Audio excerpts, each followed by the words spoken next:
Straight up, keeper Stubbs, back in the middle. প্রথম ওভারেই মুস্তাফিজের 2 wicket, অতঃপর হাসতে হাসতে একই বললেন ধারাভাষ্যকার। বিস্তারিত জানুন পুরো ভিডিও জুড়ে। দর্শক, ম্যাচের প্রথম ওভারেই বাজিমাত। পাঞ্জাব কিংসের বিপক্ষে মুস্তাফিজুর রহমান যেন রীতিমতো ঝড় বয়ে আনলেন। শুরুতেই বল হাতে নিয়ে যেভাবে আক্রমণে গেলেন তাতে ব্যাটারের চোখে মুখে ভয় স্পষ্ট। তৃতীয় বলেই নিখুঁত কাটার, ব্যাট ছুঁয়ে সোজা স্লিপে ধরা পড়লেন ব্যাটার। স্টেডিয়ামে তখন নিস্তব্ধতা, আর একইভাবে কিপারের হাতে ক্যাচ দিয়ে মাঠ ছাড়েন ব্যাটার। আর ধারাভাষ্য কক্ষে বিস্ময়। এক ধারাভাষ্যকার চিৎকার করে বলে উঠলেন, এটাই মুস্তাফিজের জাদু।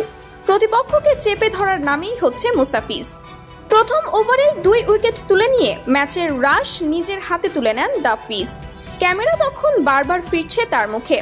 ঠান্ডা মাথা, নিখুঁত পরিকল্পনা, আর চোখে সিংহের মতো তীক্ষ্ণতা।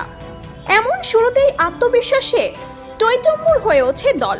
মাঠে শুধু বোলার নয়, যেন এক কৌশলী যোদ্ধা নেমে এসেছেন যুদ্ধ জয়ে।